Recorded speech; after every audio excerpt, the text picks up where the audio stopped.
नमस्कार दोस्तों, मैं मंचून सब कुछ लर्न पे आपका स्वागत करता हूं। आज कक्षा 10 के लिए हिंदी ग्रामर में कुछ टॉपिक को कंबाइन करके मैं बता रहा हूं। आज इस वीडियो में आपसे संज्ञा के बारे में, सर्वनाम के बारे में और समास के बारे में, संज्ञा, सर्वनाम, समास के बारे में पूरा डिटेल इन्फॉर्मेशन इस वीडियो में है। आपको संज्ञा, सर्वनाम और समास के बारे में पूरा डिटेल जानकारी के लिए आपको इस वीडियो को शुरू से लेके लास्ट तक देखना होगा, ठीक है। एक रिक्वेस्ट था, अगर अभी तक आपने मेरे चैनल को सब्सक्राइब नहीं किया है तो सब्सक्राइब करें और बेल आइकन को भी प्रेस करें, जिससे ग्रामर से, हिंदी व्याकरण से रिलेटेड कोई भी टॉपिक अपलोड होता है कक्षा 10 के लिए तो आपको मोबाइल पे, डेस्कटॉप पे नोटिफिकेशन के जरिए मिल सके, ठीक है। चलिए शुरू करते हैं।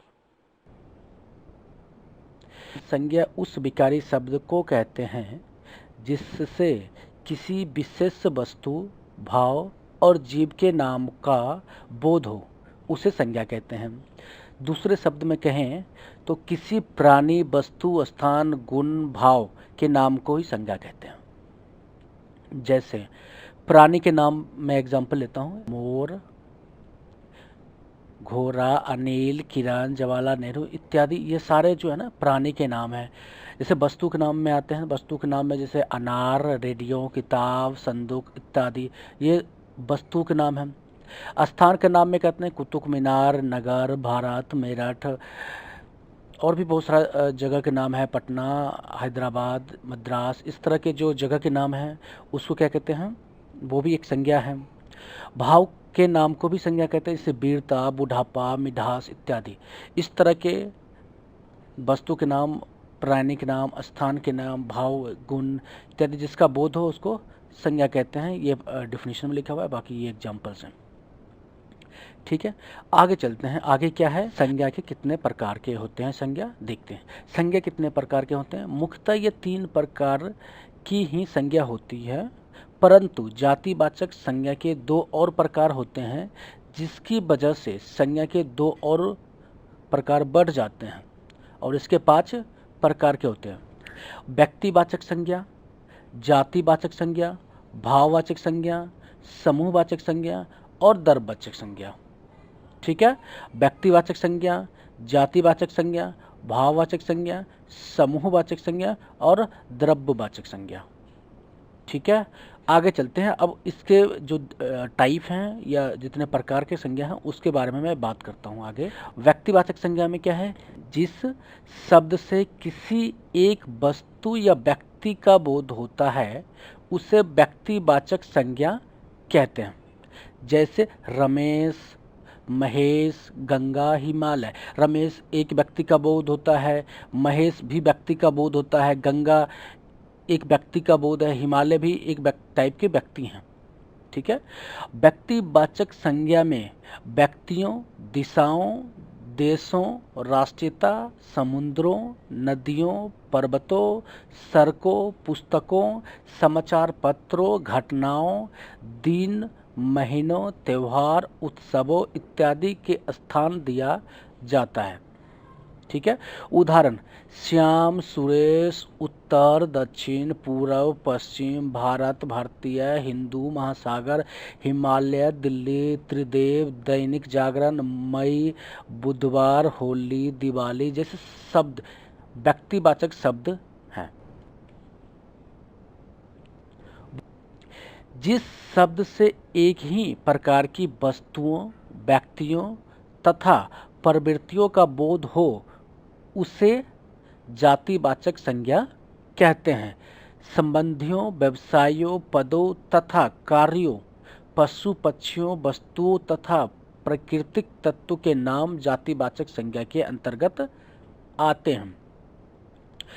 उदाहरण के तौर पर भाई, बहन, प्रोफेसर, मनुष्य, नदी, घोड़ा, गाय, पशु, वर्षा, ज्वालामुखी, राजा, मंत्री, कुर्सी, घोड़ा, बनिया, ब्राह्मण, लड़का, नर, नारी, आदमी, औरत, पहाड़, नदी, घाटी, समुद्र, द्वीप, तालाब, अनाज जैसे शब्द जातिवाचक संज्ञा के अंतर्गत आते हैं। भाववाचक संज्ञा किसे कहते हैं? जिस शब्द से किसी व्यक्ति या वस्तु के गुण या धर्म, दशा तथा कार्य व्यापार का बोध होता है उसे भाववाचक संज्ञा कहते हैं। प्रत्येक पदार्थ का अपना एक स्वभाव होता है। मनुष्य का स्वभाव मनुष्यत्व तथा पशु का स्वभाव हरकत पशुत्व कहलाता है। ठीक है। भाववाचक संज्ञा के एक शब्द से एक ही शब्द का बोध होता है। इस कारण से शब्दों का प्रयोग उसके उसी रूप में होता है। बहुवचन के प्रयोग संभव नहीं होते हैं।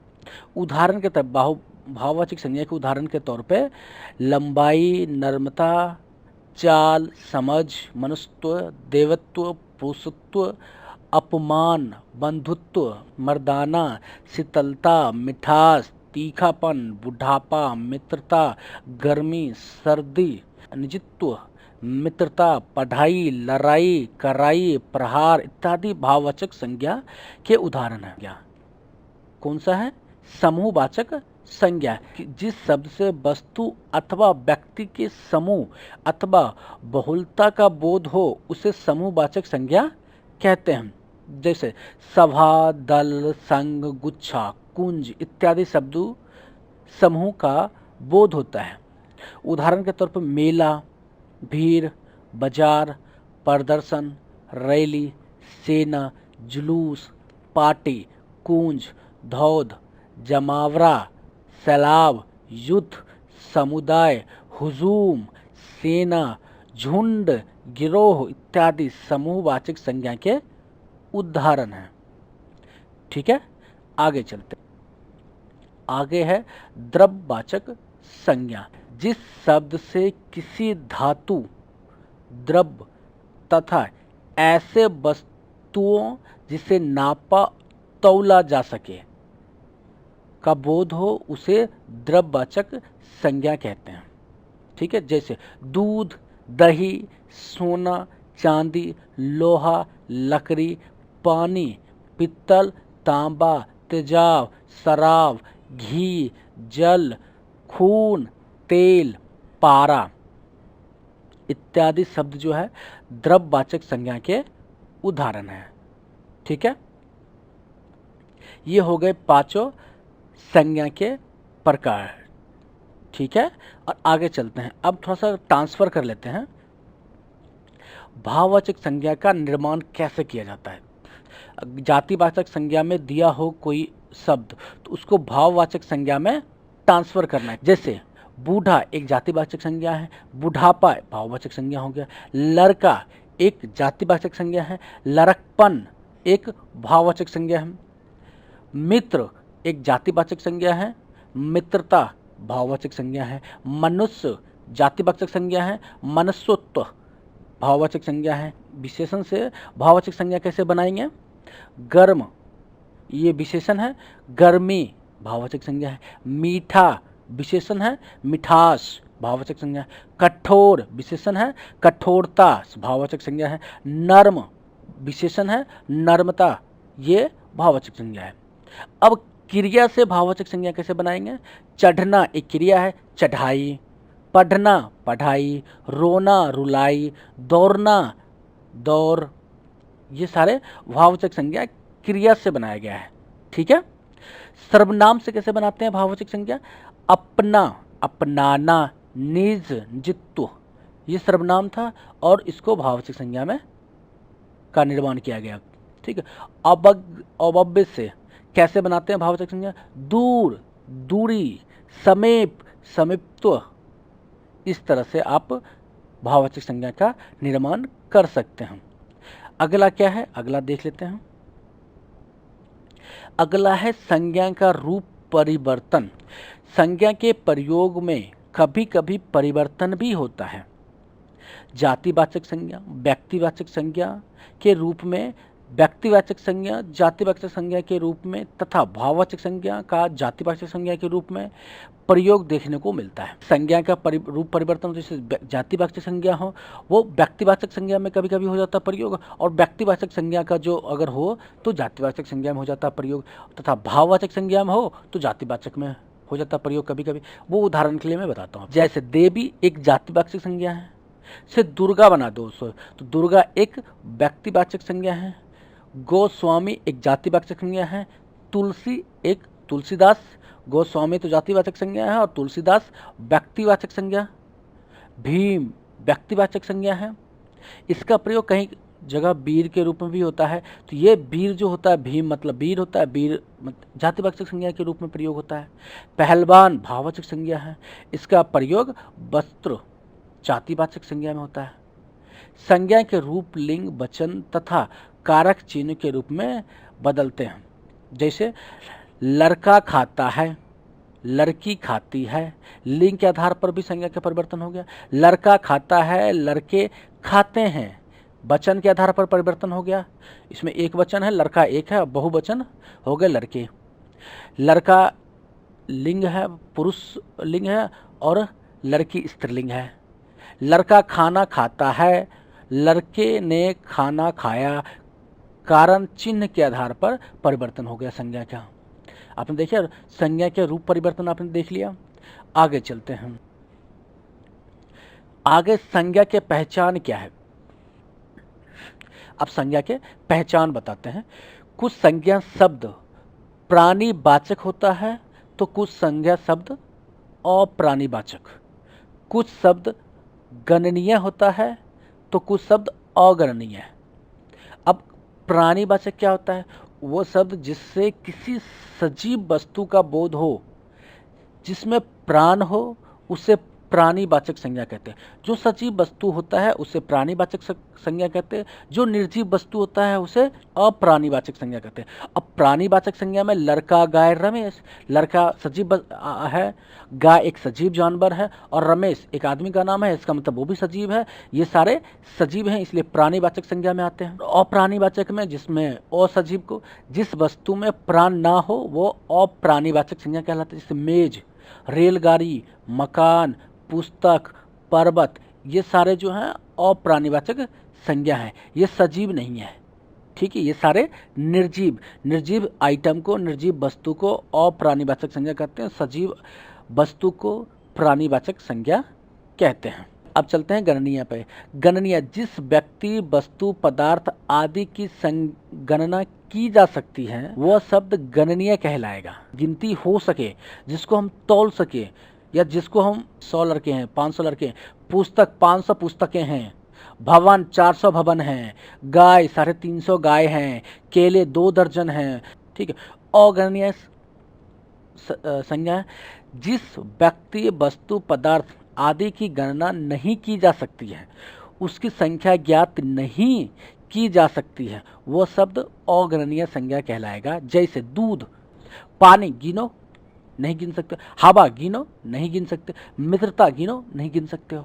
तो इस तरह के जो संज्ञा होते हैं अगणनीय होते हैं। ठीक है, आगे चलते हैं। जिन शब्दों का प्रयोग संज्ञा के स्थान पर किया जाता है उन्हें सर्वनाम कहते हैं। यह डिफिनेशन है। सर्वनाम संज्ञा की पुनरावृत्ति रोककर वाक्य को सौंदर्ययुक्त बनाता है। इसका क्या मतलब हुआ? जैसे कि ब्यूटी पार्लर में कोई भी लेडीज जाता है, उसको जो ऊपर से पॉलिश करके उसको स्नो पाउडर लगा के जो नया रूप रंग दिया जाता है उसी को सर्वनाम कहते हैं, मगर वो संज्ञा के स्थान पर ही प्रयोग होता है। ठीक है, जैसे मैं, तू, वह, आप, कोई, यह, ये, वो, हम, तुम, कुछ, कौन, क्या, जो, सो, उसका आदि, ये सारे शब्द जो हैं सर्वनाम के अंतर्गत आते हैं। अन्य सर्वनाम शब्द भी इन्हीं शब्द से बने होते हैं जो लिंग, वचन, कारक की दृष्टि से अपना रूप बदलते हैं। ठीक है, आइए एक उदाहरण के थ्रू मैं आपको बताता हूँ सर्वनाम किसे कहते हैं, उसके उदाहरण में देख लेता हूँ। ठीक है, राधा नृत्य करती है, राधा का गाना भी अच्छा होता है, राधा गरीबों की मदद करती है।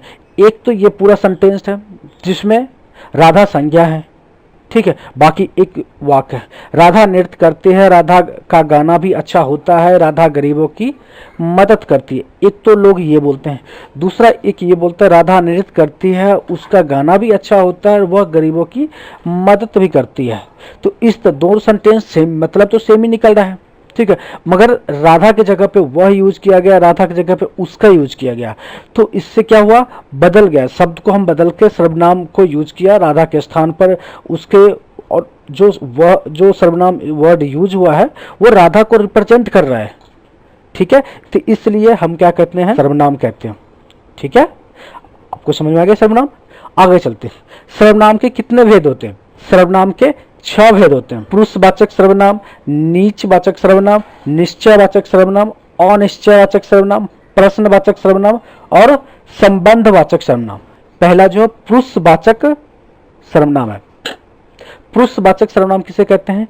जिन सर्वनाम शब्दों का प्रयोग वक्ता द्वारा खुद के लिए या दूसरों के लिए किया जाता है उसे पुरुषवाचक सर्वनाम कहते हैं। जैसे मैं, हम, ये खुद के लिए करते हैं लोग, तुम और आप ये दूसरों के लिए, सुनने वालों के लिए करते हैं। यह, वह, ये, वो, ये किसी और के बारे में बताने के लिए करते हैं। ठीक है, उदाहरण के तौर पर मैं देख लेता हूं, मैं फिल्म देखना चाहता हूं। इसमें मैं जो है वो मैं हो गया पुरुषवाचक, मैं खुद के लिए यूज किया गया। मैं फिल्म देखना चाहता हूं, मैं घर जाना चाहती हूं, आप कहते हैं तो ठीक ही होगा, तुम जब तक आए तब तक वह चला गया, आजकल आप कहाँ रहते हैं, वह पढ़ने में बहुत तेज है। इस तरह के जो वाक्य होते हैं जिसमें अपने आप को या दूसरों के लिए डिनोट या उसको रिप्रेजेंट करने के लिए कहा जाता है, तो उसे कहते हैं पुरुषवाचक सर्वनाम। ठीक है, पुरुषवाचक सर्वनाम के कितने भेद होते हैं? पुरुषवाचक सर्वनाम के 3 भेद होते हैं। कौन कौन से? उत्तम पुरुष, मध्यम पुरुष और अन्य पुरुष। उत्तम पुरुष किसे कहते हैं? जिन शब्दों का प्रयोग बोलने वाला खुद के लिए करता है उसके अंतर्गत आने वाले शब्द को कहते हैं उत्तम पुरुष। जैसे मैं, मेरा, मेरे, मेरी, मुझको, मुझको, मुझे, हम, हमें, हमको, हमारा, हमारे, हमारी इत्यादि जो शब्द होता है वो उत्तम पुरुष के अंतर्गत आते हैं। ये शब्द सारे उत्तम पुरुष के अंतर्गत उपयोग किए जाते हैं। ठीक है, जैसे मैं फुटबॉल खेलना चाहता हूं, हम दो, हमारे दो, तो इस तरह के उत्तम पुरुष के अंतर्गत आते हैं। अब आता है मध्यम पुरुष।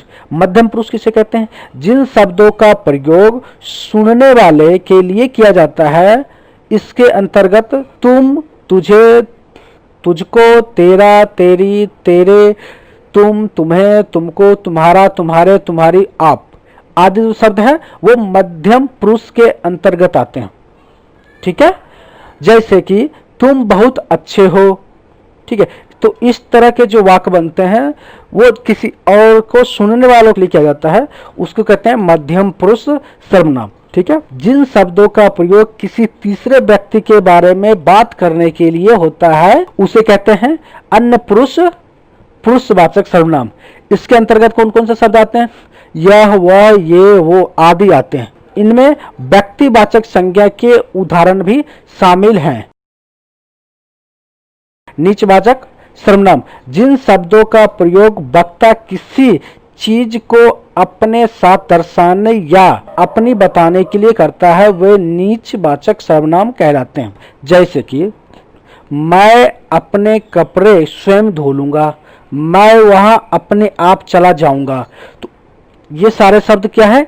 नीचवाचक सर्वनाम है। इसमें क्या हो रहा है कि जो वक्ता है खुद के लिए, स्वयं के लिए, और अपने आप का प्रयोग कामों को खुद से जोड़ने के लिए कह रहे हैं। ठीक है, जहां आप शब्द का प्रयोग श्रोता के लिए हो वहां यह आदर सूचक मध्यम पुरुष होता है, और जहां आप शब्द का प्रयोग अपने के लिए हो वह नीचवाचक होता है। निश्चयवाचक सर्वनाम, जिन सर्वनाम शब्दों से किसी वस्तु, व्यक्ति या स्थान की निश्चितता का बोध हो वे शब्द निश्चयवाचक सर्वनाम कहलाते हैं। उदाहरण के तौर पर जैसे यह, वह, इस तरह के जो शब्द होते हैं वो निश्चयवाचक सर्वनाम के अंतर्गत आते हैं। जैसे कि यह कार मेरी है, वह मोटरसाइकिल तुम्हारी है, यह पुस्तकें मेरी है, यह मिठाइयाँ है, यह एक गाय है। तो इस तरह के जो वाक्य हैं, यह, वह, ये, वो, इसका इस्तेमाल जो किया गया है वस्तु, व्यक्ति आदि की निश्चितता का बोध कराने के लिए किया गया है। ठीक है, अतः यह क्या है, निश्चयवाचक सर्वनाम है। अनिश्चयवाचक सर्वनाम, जिन सर्वनाम शब्दों से वस्तु, व्यक्ति, स्थान आदि की निश्चितता का बोध नहीं होता है वे अनिश्चयवाचक सर्वनाम कहलाता है। जैसे अनिश्चयवाचक सर्वनाम को उदाहरण देख लेते हैं, जैसे कुछ, कोई, इस तरह के जो शब्द प्रयोग किए जाते हैं अनिश्चयवाचक सर्वनाम के लिए। ठीक है, जैसे मुझे कुछ खाना है, इसमें कोई निश्चित नहीं क्या खाना है। ठीक है, मेरे खाने में कुछ गिर गया, क्या गिर गया पता नहीं, इसलिए कुछ गिर गया, इस अनिश्चय है। ठीक है, मुझे बाजार से कुछ लाना है, कोई आ रहा है, मुझे कोई नजर आ रहा है। तो इस तरह के जो वाक्य होते हैं, इस तरह के जो शब्द होते हैं, वो अनिश्चयवाचक सर्वनाम के अंतर्गत आते हैं। ठीक है, जिसमें किसी भी निश्चितता का प्रयोग नहीं हो रहा है। प्रश्नवाचक सर्वनाम, जिन शब्दों का प्रयोग किसी वस्तु, व्यक्ति आदि के बारे में कोई सवाल पूछने या उसके बारे में जानने के लिए किया जाता है, उन शब्दों को प्रश्नवाचक सर्वनाम कहते हैं। जैसे कौन, क्या, कब, कहां आदि, ये सारे शब्द क्या होता है, प्रश्नवाचक सर्वनाम के सूचक हैं। जैसे कि देखो तो कौन आया है, आपके क्या, आपने क्या खाया है। तो ऊपर दिए गए जो शब्द हैं, जो दो शब्द दिए हमने, उसमें कौन और क्या शब्द का प्रयोग किया गया है। ठीक है, इसमें व्यक्ति या वस्तु दोनों के लिए किया गया है। ठीक है, और ये जानने की कोशिश किया गया कि ये है क्या, तो ये प्रश्न पूछ रहे हैं उससे, तो इसलिए ये जो सर्वनाम है ये प्रश्नवाचक सर्वनाम हो जाते हैं। संबंधवाचक सर्वनाम किसे कहते हैं, जिन सर्वनाम शब्दों का प्रयोग किसी व्यक्ति, वस्तु का संबंध बताने के लिए किया जाए वे सब संबंधवाचक सर्वनाम कहलाते हैं। जैसे जो, सो, जैसे, वैसे, इस तरह के जो शब्द आते हैं वो संबंधवाचक सर्वनाम के अंतर्गत आते हैं। जैसे एक एग्जांपल लेते हैं, जैसी करनी वैसी भरनी, जो सेवा सोएगा वो खोएगा, जो जगेगा वो सो पाएगा, जैसा बोओगे वैसा काटो, जो, सो, जैसा, वैसा का प्रयोग करने के लिए किसी व्यक्ति या वस्तु में संबंध बताया जा रहा है। ठीक है, तो अतः इस तरह के जो शब्द आते हैं या इस तरह के जो वाक्य होते हैं वो संबंधवाचक सर्वनाम के श्रेणी में आते हैं। ठीक है, ये संबंधवाचक सर्वनाम के छठे भेद थे। चलिए शुरू करते हैं समास। चलिए, समास क्या होता है पहले उसके बारे में जान लेते हैं। संक्षिप्तीकरण को कहते हैं समास। ठीक है, किसी भी दो या दो से अधिक शब्दों को जोड़कर उसको एक शब्द बनाया जाता है, उसको क्या कहते हैं, समास। संक्षिप्तीकरण को समास कहते हैं। दूसरे शब्द में समास संक्षेपण करने की एक प्रक्रिया है।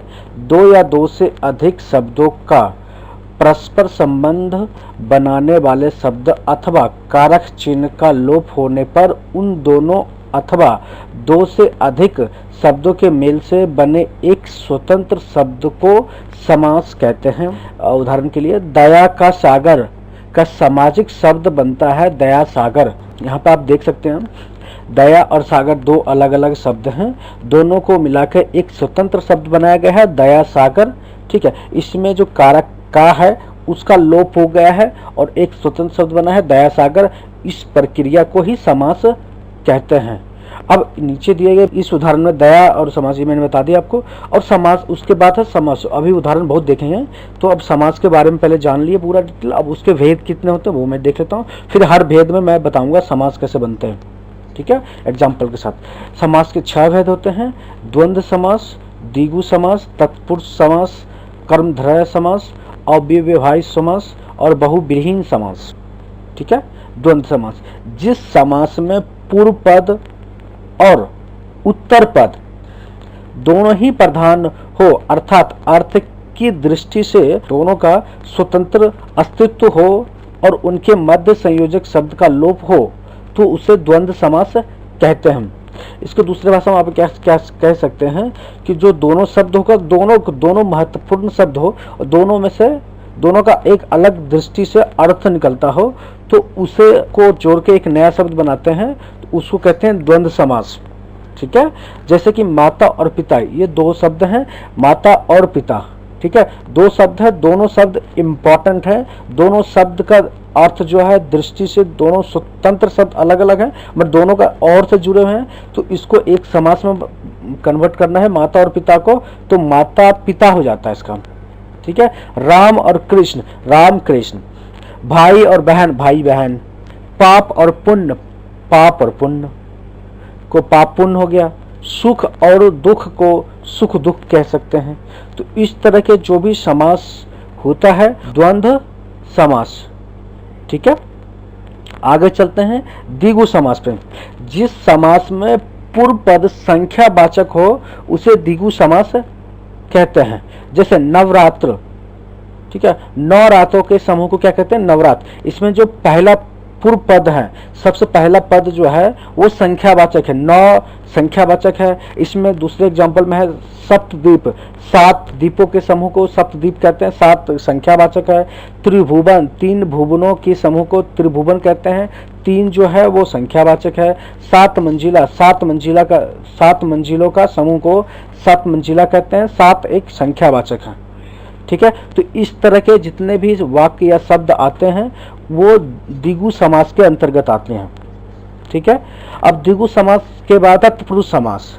अब चलिए तत्पुरुष समास पे चलते हैं। तत्पुरुष समास, जिस समास में पूर्व पद गौण तथा उत्तर पद प्रधान हो, तत्पुरुष समास कहलाता है। जो पहला पद हो वो गौण होता है और जो दूसरा पद हो वो प्रधान होता है, उसे कहते हैं तत्पुरुष समास। दोनों पद के बीच प्रसंग का लोप होता है। प्रसंग लोप के आधार पर तत्पुरुष समास के 6 भेद होते हैं। कर्म तत्पुरुष, जिसमें को का लोप होता है, जैसे है मत को देने वाला को क्या कहते हैं? मत दाता, ग्रह को काटने वाला को गृहट। इस तरह के जो शब्द आते हैं, इस तरह के जो वाक्य होते हैं वो तत्पुरुष समास के अंतर्गत आते हैं, जिसमें को का लोप होता है। ठीक है, कर्म तत्पुरुष समास कहलाता है। जिसमें से का लोप होता है वो करण तत्पुरुष समास कहलाता है। जैसे तत्करण तत्पुरुष, जहाँ कर्ण कारक चिन्ह का लोप होता है। कर्ण कारक चिन्ह तो जानते ही हैं, से को कहते हैं कर्ण कारक चिन्ह, तो इसका लोप हो जाता है तो वो कर्ण तत्पुरुष समास कहलाता है। जैसे जन्म से उत्पन्न, जन्मजात, मुंह से मोंगा, मुंह मांगा।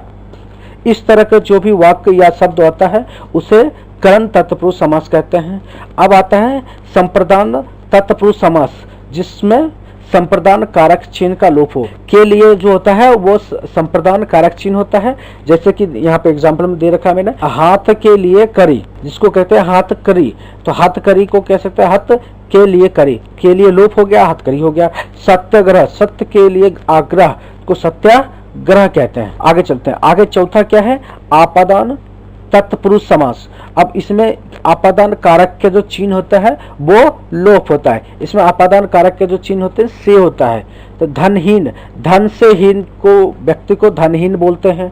ठीक है, इसमें से लोप हो गया। भय से भीत, भयभीत।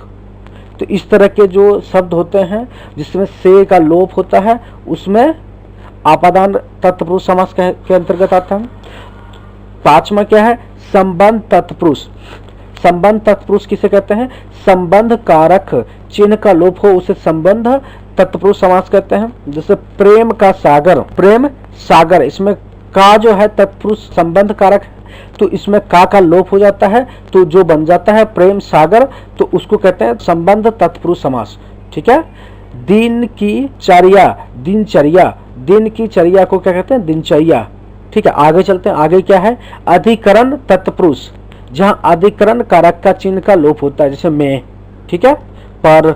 तो नीति में निपुण, नीति निपुण, में का लोप हो गया। आत्मा पर विश्वास, आत्मविश्वास। तो इस तरह के जो भी शब्द आते हैं उसे तत्पुरुष समास के अंतर्गत आते हैं। और तत्पुरुष समास में कौन से भेद के अंतर्गत आते हैं? अधिकारक तत्पुरुष समास के अंतर्गत आते हैं। तत्पुरुष समास के बाद चलते हैं अगले समास पर। अगला समास कौन सा है? कर्म धारय समास। जिस समास में पूर्व पद विशेषण हो और उत्तर पद विशेष्य हो, कर्मधारय समास कहलाता है। और इनमें भी उत्तर पद जो प्रधान होता है। ठीक है, अब जैसे इसमें काली है जो मिर्च, उसे कहते हैं काली मिर्च।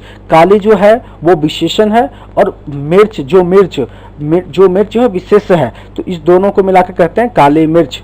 ठीक है, जो मिर्च है उत्तर जो पद है, उत्तर पद कौन सा है, मिर्च है, वो प्रधान है, ठीक है। काली विशेषण है, तो इसे कहते हैं काली मिर्च।